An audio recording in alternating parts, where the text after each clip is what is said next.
ଚାଲନ୍ତୁ ଆଜି ଆମେ ଓଡ଼ିଆ ଗ୍ରାମାରର ମୋଷ୍ଟ ଇମ୍ପୋର୍ଟାଣ୍ଟ ଟପିକ୍ ବାକ୍ୟ। ବାକ୍ୟ କାହାକୁ କୁହାଯାଏ, ବାକ୍ୟ କେତେ ପ୍ରକାର ତାହା ଆମେ ଜାଣିବା। ତା ସହିତ ପ୍ରାକ୍ଟିସ୍ ସେଟ୍ କୋଶ୍ଚିନ୍ ମଧ୍ୟ ଅଛି, ତାହା ଆମେ ପ୍ରାକ୍ଟିସ୍ କରିବା। ଏହି କ୍ଲାସ୍ଟି ଓଡ଼ିଶା ଗଭର୍ଣ୍ଣମେଣ୍ଟର ସମସ୍ତ କମ୍ପିଟେଟିଭ୍ ଏକ୍ଜାମ୍ ପାଇଁ ଉପଯୋଗୀ ଅଟେ। ଚାଲନ୍ତୁ ପିଲାମାନେ ଆମେ ଆରମ୍ଭ କରିବା କ୍ଲାସ୍ଟି। ବାକ୍ୟ କାହାକୁ କୁହାଯାଏ ପିଲାମାନେ? ଯେପରି ଶବ୍ଦମାନଙ୍କ ଯୋଗରେ ଏକ ସମ୍ପୂର୍ଣ୍ଣ ଭାବ କିମ୍ବା ଚିନ୍ତା ପ୍ରକାଶ ପାଏ ତାକୁ ବାକ୍ୟ କୁହାଯାଏ। ପିଲାମାନେ ବାକ୍ୟର ଡେଫିନେସନ୍ କ'ଣ, ବାକ୍ୟର ସଂଜ୍ଞା କ'ଣ, ଆପଣମାନେ ବାକ୍ୟ କହିଲେ କ'ଣ ବୁଝନ୍ତି? ଶୁଣନ୍ତୁ, ଯେଉଁ ଉକ୍ତି ମନରେ ଏକ ଭାବକୁ ସମ୍ପୂର୍ଣ୍ଣ ରୂପେ ସ୍ୱାଧୀନ ଭାବରେ ପ୍ରକାଶ କରେ ତାକୁ ଆମେ ବାକ୍ୟ କହିବା। ଯଦି ଗୋଟେ ମଣିଷକୁ କଥା ହେବ, ଜଣେ ଅନ୍ୟ ଜଣ ସହିତ କଥା ହେବ, ତା ମନର ଏକ ଯେଉଁ ଭାବକୁ ସମ୍ପୂର୍ଣ୍ଣ ରୂପରେ ପ୍ରକାଶ କରି କହିଲେ ତାକୁ ଆମେ ବାକ୍ୟ କହିବା। ବୁଝିପାରିଲେ ପିଲାମାନେ? ବାକ୍ୟ କାହାକୁ କୁହାଯାଏ? ବାକ୍ୟର ଅର୍ଥ, ଧରନ୍ତୁ ମୁଁ କହିବି ରାମକୁ, ରାମ ମୋତେ ମୋ ବହିଟି ଦିଅ। ମୋ ମନରେ ଯାହା କଥାଟା ଥିଲା ମୁଁ ରାମକୁ କହିଲି, ସେଇଟା ହିଁ ବାକ୍ୟ। ବାକ୍ୟର ଡେଫିନେସନ୍ ପିଲାମାନେ, ଯେଉଁ ଉକ୍ତି ମନରେ ଏକ ଭାବକୁ ସମ୍ପୂର୍ଣ୍ଣ ରୂପେ ସ୍ୱାଧୀନ ଭାବରେ ପ୍ରକାଶ କରେ ତାକୁ ଆମେ ବାକ୍ୟ କହିବା। ଉଦାହରଣ ଦେଖନ୍ତୁ, ରାମ ବିଦ୍ୟାଳୟକୁ ଯାଉଛି, ମୁଁ ଭାତ ଖାଉଛି। ଏଠି କ'ଣ କଥାଟା ପୁରା କ୍ଲିଅର ଧରା ପଡ଼ୁଛି, ରାମ ବିଦ୍ୟାଳୟକୁ ଯାଉଛି, ମୁଁ ଭାତ ଖାଉଛି। ଏଠି କୌଣସି ବାକ୍ୟରେ ଗଡ଼ବଡ଼ କିଛି ନାହିଁ, ପୁରା ସାଧାରଣ ଗୋଟିଏ ବାକ୍ୟ। ଦେଖ, ରାମ ବିଦ୍ୟାଳୟକୁ ଯାଉଛି, ମୁଁ ଭାତ ଖାଉଛି, ସମ୍ପୂର୍ଣ୍ଣ ଉକ୍ତିଟା ସେ ପ୍ରକାଶ କରିଛି। ଏଣୁ ଏହା ହେଉଛି ଗୋଟେ ବାକ୍ୟ। ଏହି ବାକ୍ୟ ଗୁଡ଼ିକରେ ସମ୍ପୂର୍ଣ୍ଣ ଭାବ ପ୍ରକାଶ ହୋଇଛି।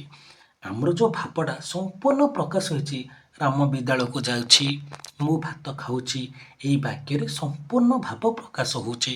ବୁଝିପାରିଲେ ପିଲାମାନେ? ବାକ୍ୟ କାହାକୁ କୁହାଯାଏ? ନେକ୍ସଟ ଦେଖନ୍ତୁ, ଗଠନ ଦୃଷ୍ଟିରୁ ବାକ୍ୟର ପ୍ରକାର। ଗଠନ ଅନୁସାରେ ବାକ୍ୟ ତିନି ପ୍ରକାର। ପିଲାମାନେ ଗଠନ ଅନୁସାରେ ବାକ୍ୟ ତିନି ପ୍ରକାର। ଗୋଟିଏ ସରଳ, ସେକେଣ୍ଡଟି ଯୌଗିକ, ଥାର୍ଡଟି ଜଟିଳ। ସରଳ ବାକ୍ୟ କାହାକୁ କୁହାଯାଏ, ଯୌଗିକ ବାକ୍ୟ କାହାକୁ କୁହାଯାଏ, ଜଟିଳ ବାକ୍ୟ କାହାକୁ କୁହାଯାଏ, ଆମେ ଜାଣିବା। ଧରନ୍ତୁ ଏକ୍ଜାମରେ ଆସିବ, ଗଠନ ଅନୁସାରେ ବାକ୍ୟ କେତେ ପ୍ରକାର? ବାକ୍ୟ ତିନି ପ୍ରକାର। ଗୋଟିଏ ସରଳ ବାକ୍ୟ, ଗୋଟିଏ ଯୌଗିକ ବାକ୍ୟ ଆଉ ଗୋଟେ ଜଟିଳ ବାକ୍ୟ। ତ ସରଳ ବାକ୍ୟ କାହାକୁ କୁହାଯାଏ ପିଲାମାନେ? ଯେଉଁ ବାକ୍ୟରେ ଗୋଟିଏ କାର୍ଯ୍ୟ ବା ଭାବ ପ୍ରକାଶ ପାଏ ତାକୁ ସରଳ ବାକ୍ୟ କୁହାଯାଏ।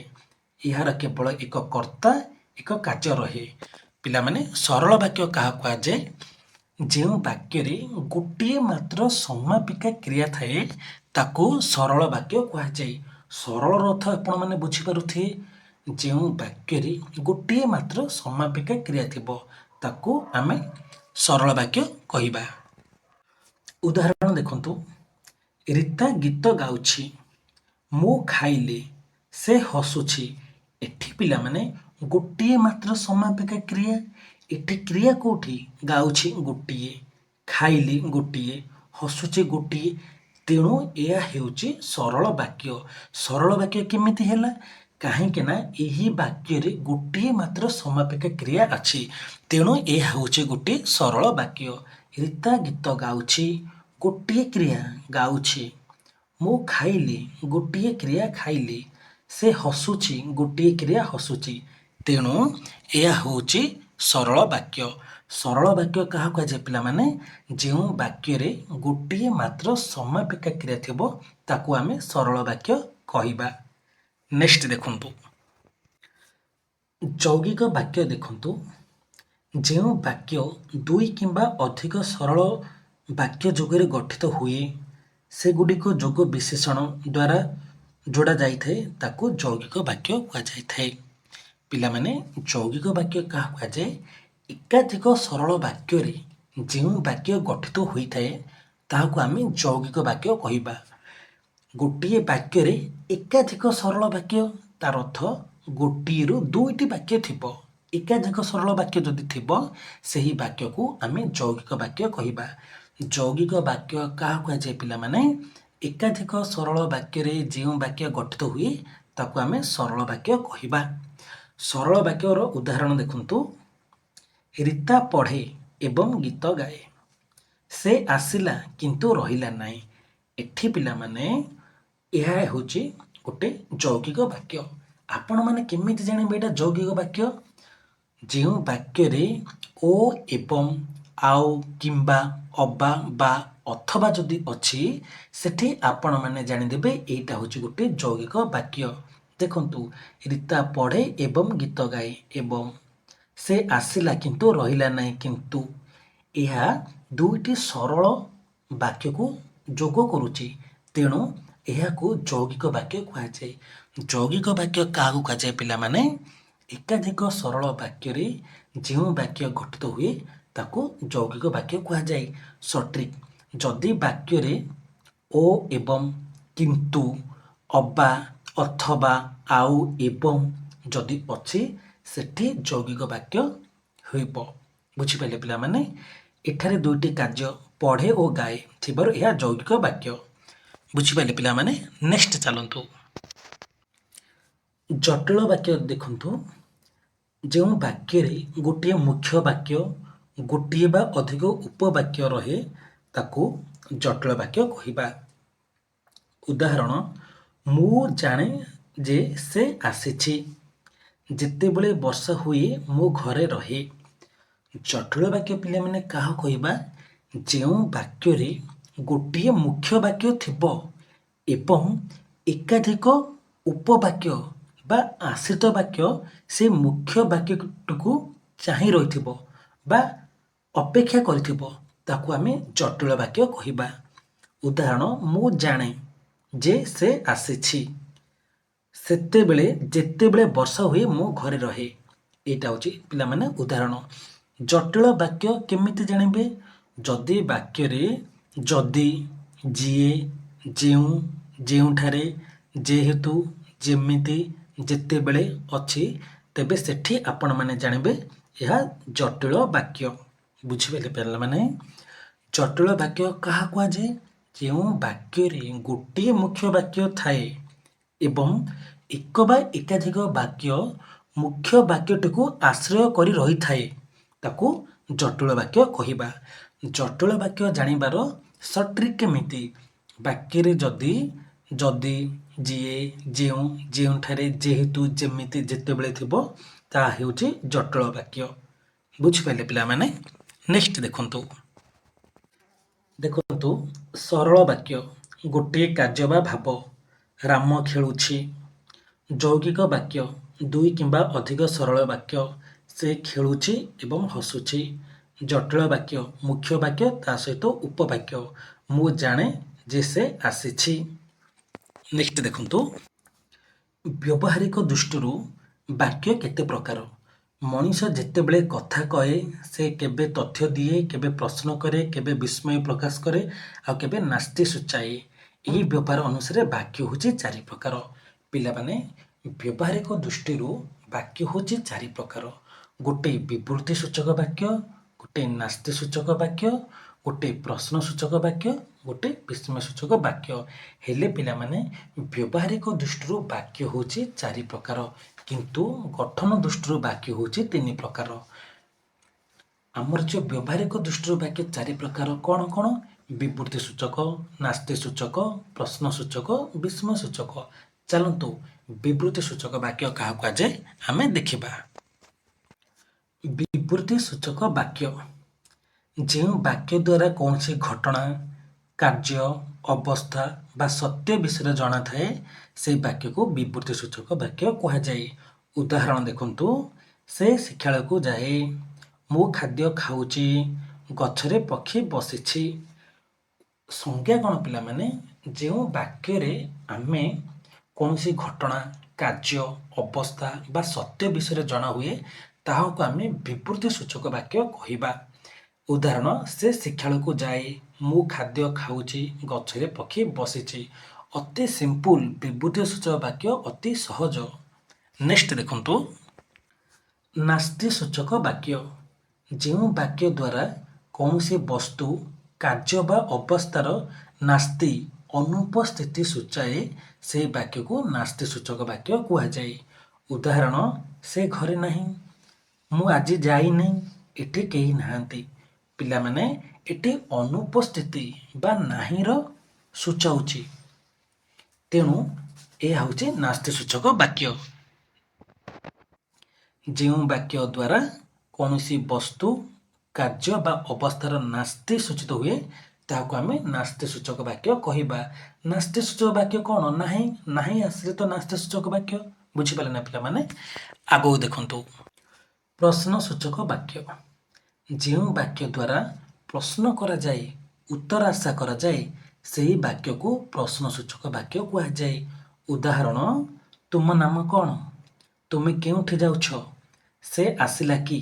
ଏଠି ଆମେ ଜଣକୁ କୋଶ୍ଚିନ୍ କରୁଛନ୍ତି, ଜଣକୁ ପଚାରୁଛନ୍ତି। ତେଣୁ ଏହା ହେଉଛି ପ୍ରଶ୍ନସୂଚକ ବାକ୍ୟ। ପ୍ରଶ୍ନସୂଚକ ବାକ୍ୟ କାହାକୁ କୁହାଯାଏ ପିଲାମାନେ? ଯେଉଁ ବାକ୍ୟ ଦ୍ୱାରା ପ୍ରଶ୍ନ କରାଯାଏ ଓ ଉତ୍ତର ଆଶା କରାଯାଏ ସେହି ବାକ୍ୟକୁ ପ୍ରଶ୍ନସୂଚକ ବାକ୍ୟ କୁହାଯାଏ। ବିସ୍ମୟ ସୂଚକ ବାକ୍ୟ। ଯେଉଁ ବାକ୍ୟ ଦ୍ୱାରା ଆଶ୍ଚର୍ଯ୍ୟ, ବିସ୍ମୟ, ଖୁସି, ଦୁଃଖ ବା ଭୟ ଭଳି ଭାବନା ବ୍ୟକ୍ତ ହୁଏ ସେହି ବାକ୍ୟକୁ ବିସ୍ମୟ ସୂଚକ ବାକ୍ୟ କୁହାଯାଏ। ଉଦାହରଣ, ଆଃ କି ସୁନ୍ଦର ଦୃଶ୍ୟ, ହାୟ ମୋ ଭାଗ୍ୟ, ବାଃ ସେ କି ଭଲ ଗାଏ। ଏହାକୁ ଆମେ ବିସ୍ମୟ ସୂଚକ ବାକ୍ୟ କହିଥାଉ।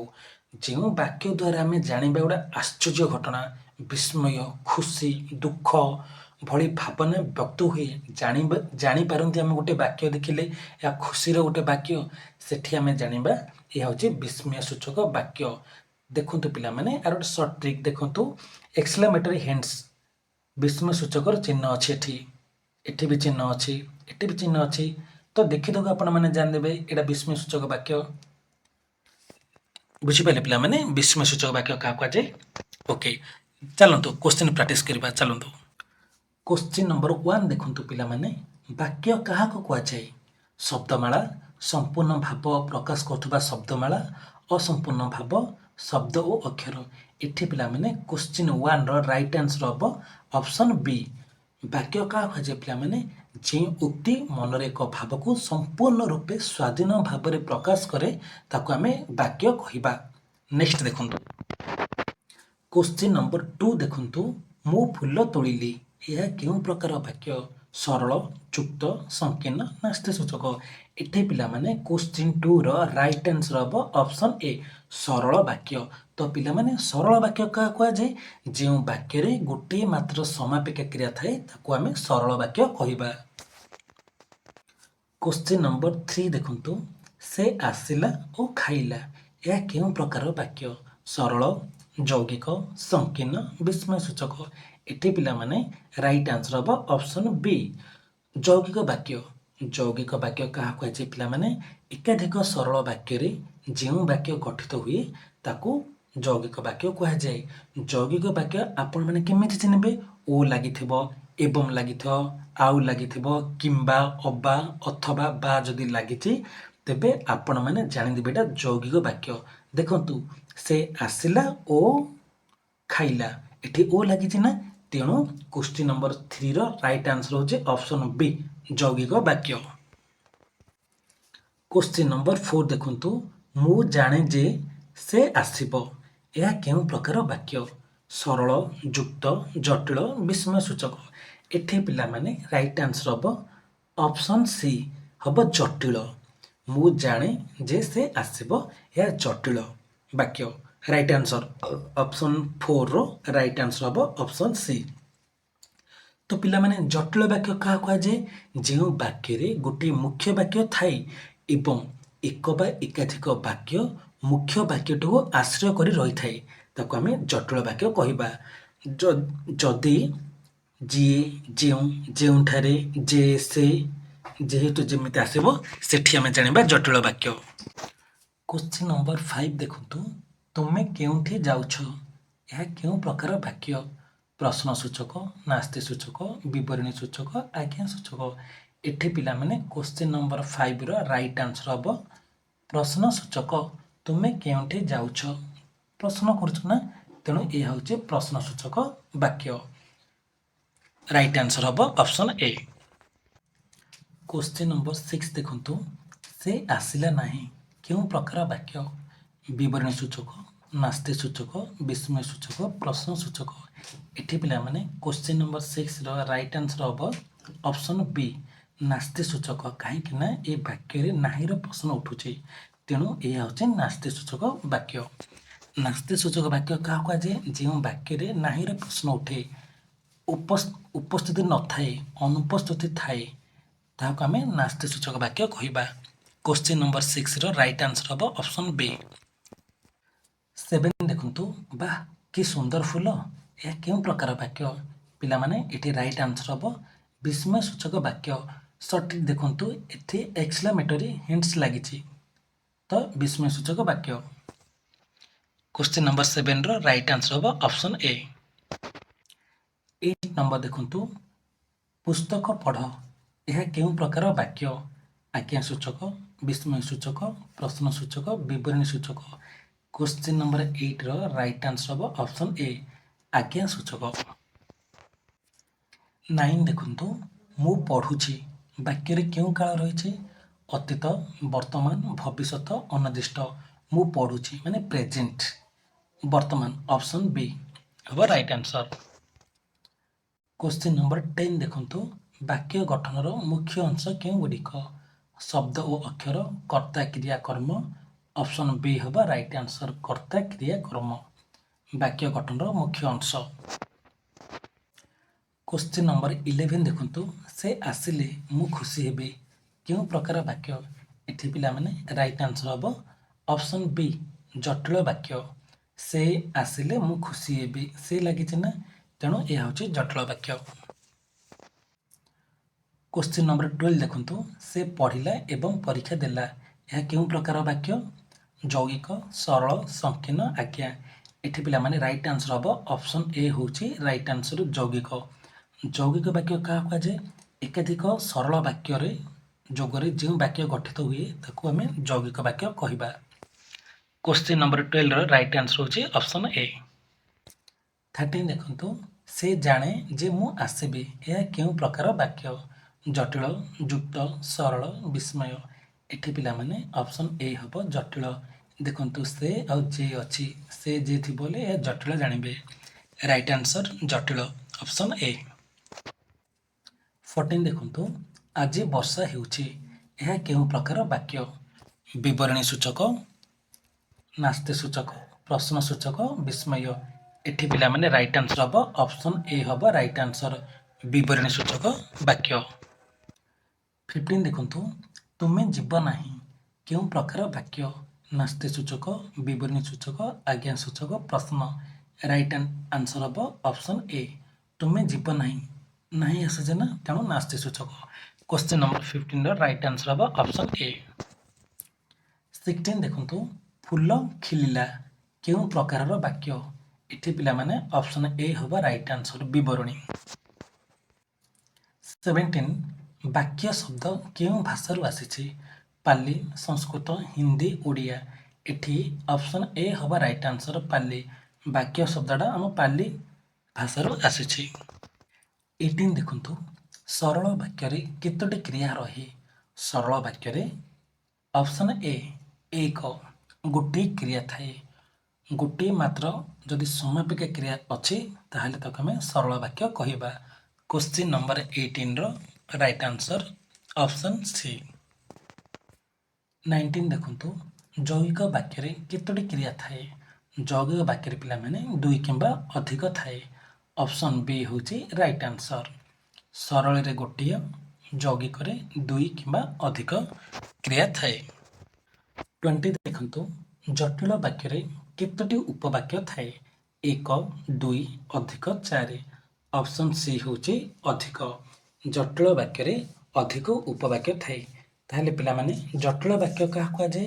ଯେଉଁ ବାକ୍ୟରେ ଗୋଟିଏ ମୁଖ୍ୟ ବାକ୍ୟ ଥାଏ ଏବଂ ଏକ ବା ଏକାଧିକ ବାକ୍ୟ ମୁଖ୍ୟ ବାକ୍ୟଟିକୁ ଆଶ୍ରୟ କରି ରହିଥାଏ, ତାହାକୁ ଆମେ ଜଟିଳ ବାକ୍ୟ କହିବା। କ୍ୱେଶ୍ଚିନ୍ ନମ୍ବର 20ର ରାଇଟ୍ ଆନ୍ସର ଅପସନ୍ ସି। 21 ଦେଖନ୍ତୁ, ଚୁପ୍ ରୁହ, ଏହା କେଉଁ ପ୍ରକାର ବାକ୍ୟ? ଏଠି ପିଲାମାନେ ଅପସନ୍ ଏ ହେଉଛି ଆଜ୍ଞା ସୂଚକ। 22 ହାୟ ସେ ମରିଗଲେ, କେଉଁ ପ୍ରକାର ବାକ୍ୟ? ଏଠି ପିଲାମାନେ ବିସ୍ମୟ ସୂଚକ ବାକ୍ୟ। 22ର ରାଇଟ୍ ଆନ୍ସର ଅପସନ୍ ଏ। 23 ବାକ୍ୟର ନ୍ୟୁନତମ ଅଂଶଟି କେଉଁଠି? କ୍ରିୟା, କର୍ତ୍ତା, କର୍ମ, ବିଶେଷଣ। ଅପସନ୍ ଏ କ୍ରିୟା। 24 ତୁମେ ଖେଳୁଛ, ଏହା କେଉଁ ପ୍ରକାର ବାକ୍ୟ? ପ୍ରଶ୍ନ, ବିବରଣୀ, ବିସ୍ମୟ, ଆଜ୍ଞା। ଏଠି ଅପସନ୍ ଏ ପ୍ରଶ୍ନ। ପ୍ରଶ୍ନ ପଚାରୁଛି ନା, ଦେଖନ୍ତୁ ପ୍ରଶ୍ନ ମାର୍କ ଚିହ୍ନ ବି ଅଛି। 25 ସେ ଆସିଲେ, କେଉଁ କାଳର ବାକ୍ୟ? ଅତୀତ, ବର୍ତ୍ତମାନ, ଭବିଷ୍ୟତ, ଅନିର୍ଦ୍ଦିଷ୍ଟ। ଏଠି ପିଲାମାନେ ସେ ଆସିଲେ ଅପସନ୍ ବି ବର୍ତ୍ତମାନ ପ୍ରେଜେଣ୍ଟ। 26 ଦେଖନ୍ତୁ ସେ ଆସିବ, ଏହା କେଉଁ କାଳର ବାକ୍ୟ? ଭବିଷ୍ୟତ, ବର୍ତ୍ତମାନ, ଅତୀତ, ନାସ୍ତି।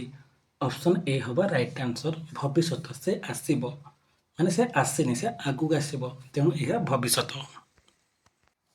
27 ବାକ୍ୟରେ କର୍ତ୍ତା କ'ଣ? କାମ କରୁଥିବା ବ୍ୟକ୍ତି, କାମ ହେଉଥିବା ବସ୍ତୁ, କ୍ରିୟା, ବିଶେଷଣ। ଅପସନ୍ ଏ କାମ କରୁଥିବା ବ୍ୟକ୍ତି ହେଉଛି କର୍ତ୍ତା। 28 ସେ ପାଣି ପିଇଲା, ଏଠାରେ ପାଣି କ'ଣ? କର୍ମ, କର୍ତ୍ତା, ବିଶେଷଣ, ବିସ୍ମୟ। 28ର ପିଲାମାନେ ରାଇଟ୍ ଆନ୍ସର ହେବ ଅପସନ୍ ଏ ପାଣି ହେଉଛି କର୍ମ। 29 ବାକ୍ୟରେ କ୍ରିୟା କ'ଣ? କାମ ବୁଝାଉଥିବା ଏକ ଶବ୍ଦ। 29ର ରାଇଟ୍ ଆନ୍ସର ହେବ ଅପସନ୍ ଏ କାମ ବୁଝାଉଥିବା ଗୋଟେ ଶବ୍ଦ। 30 ଦେଖନ୍ତୁ ମୁଁ ଖାଇଲି, ଏଠାରେ ମୁଁ କ'ଣ? ମୁଁ ହେଉଛି କର୍ତ୍ତା। ଆଶା କରୁଛି ପିଲାମାନେ କ୍ଲାସ୍ଟି ବହୁତ ଭଲ ଲାଗିଥିବ। କୋଶ୍ଚିନ୍ 30ଟି ନେଇଥିଲି। ତାହେଲେ ଆମେ ବାକ୍ୟ କ'ଣ, ବାକ୍ୟ କେତେ ପ୍ରକାର ଆମେ ତାହା ଜାଣିଲେ। ବାକ୍ୟ ପିଲାମାନେ କ'ଣ? ଯେଉଁ ଉକ୍ତି ମନରେ ଏକ ଭାବକୁ ସମ୍ପୂର୍ଣ୍ଣ ରୂପେ ସ୍ୱାଧୀନ ଭାବରେ ପ୍ରକାଶ କରେ ତାକୁ ଆମେ ବାକ୍ୟ କହିବା। ଗଠନ ଦୃଷ୍ଟିରୁ ବାକ୍ୟ ହେଉଛି 3 ପ୍ରକାର: ସରଳ ବାକ୍ୟ, ଯୌଗିକ ବାକ୍ୟ, ଜଟିଳ ବାକ୍ୟ। ଯେଉଁ ବାକ୍ୟରେ ଗୋଟିଏ ମାତ୍ର ସମାପିକା କ୍ରିୟା ଥାଏ ତାକୁ ସରଳ ବାକ୍ୟ କହିବା ଏବଂ ଯେଉଁ ଏକ ବା ଏକାଧିକ ସରଳ ବାକ୍ୟରେ ଯେଉଁ ବାକ୍ୟ ଗଠିତ ହୁଏ ତାକୁ ଯୌଗିକ ବାକ୍ୟ କହିବା। ଜଟିଳ ବାକ୍ୟ କ'ଣ? ଯେଉଁ ବାକ୍ୟରେ ଗୋଟିଏ ମୁଖ୍ୟ ବାକ୍ୟ ଥାଏ ଏବଂ ଏକ ବା ଏକାଧିକ ବାକ୍ୟ ମୁଖ୍ୟ ବାକ୍ୟଟିକୁ ଆଶ୍ରୟ କରି ରହିଥାଏ ତାକୁ ଆମେ ଜଟିଳ ବାକ୍ୟ କହିବା। ଯୌଗିକ ବାକ୍ୟ ପିଲାମାନେ ଆମେ କେମିତି ଜାଣିବା? ଯଦି ବାକ୍ୟରେ ଓ, ଏବଂ, ଆଉ, କିମ୍ବା, ଅଥବା, ବା, ଅବା ଯଦି ଅଛି ସେଠି ଆମେ ଜାଣିବା ଯୌଗିକ ବାକ୍ୟ। ଜଟିଳ ବାକ୍ୟ ପିଲାମାନେ କେମିତି ଜାଣିବା? ଯଦି ବାକ୍ୟରେ ଯଦି, ଯିଏ, ଯେଉଁ, ଯେଉଁଠାରେ, ଯେମିତି, ଯେ, ସେ, ଯେତେବେଳେ ଅଛି ତାହେଲେ ଆମେ ଜାଣିବା ଜଟିଳ ବାକ୍ୟ। ଏବଂ ବ୍ୟବହାରିକ ଦୃଷ୍ଟିରୁ ବାକ୍ୟ ଆମର 4 ପ୍ରକାର: ବିବୃତ୍ତି ସୂଚକ, ପ୍ରଶ୍ନ ସୂଚକ, ନାସ୍ତି ସୂଚକ, ଆଉ ପିଲାମାନେ ବିସ୍ମୟ ସୂଚକ ବାକ୍ୟ। ବୁଝିପାରିଲେ ପିଲାମାନେ? ଆଶା କରୁଛି କ୍ଲାସ୍ଟି ବହୁତ ଭଲ ଲାଗିଥିବ। ଯଦି କ୍ଲାସ୍ଟି ଭଲ ଲାଗିଛି ତେବେ ଲାଇକ୍ କରନ୍ତୁ, ସେୟାର କରନ୍ତୁ ଏଣ୍ଡ ସବସ୍କ୍ରାଇବ୍ କରନ୍ତୁ, ଯାହାଦ୍ୱାରା ମୁଁ ଆଗକୁ ଏମିତି important question, important topic wise ସବୁ କୋଶ୍ଚିନ୍ ଆଣିବି, ଯାହାଦ୍ୱାରା ଆଗକୁ ହେଉଥିବା ଆମ ଓଡ଼ିଶା ଗଭର୍ଣ୍ଣମେଣ୍ଟର ଯେକୌଣସି କମ୍ପିଟେଟିଭ୍ ଏକ୍ଜାମ୍ ପାଇଁ କ୍ଲାସ୍ଟି ଉପଯୋଗୀ ରହିବ। ଥ୍ୟାଙ୍କ ୟୁ ପିଲାମାନେ, ଥ୍ୟାଙ୍କ ୟୁ।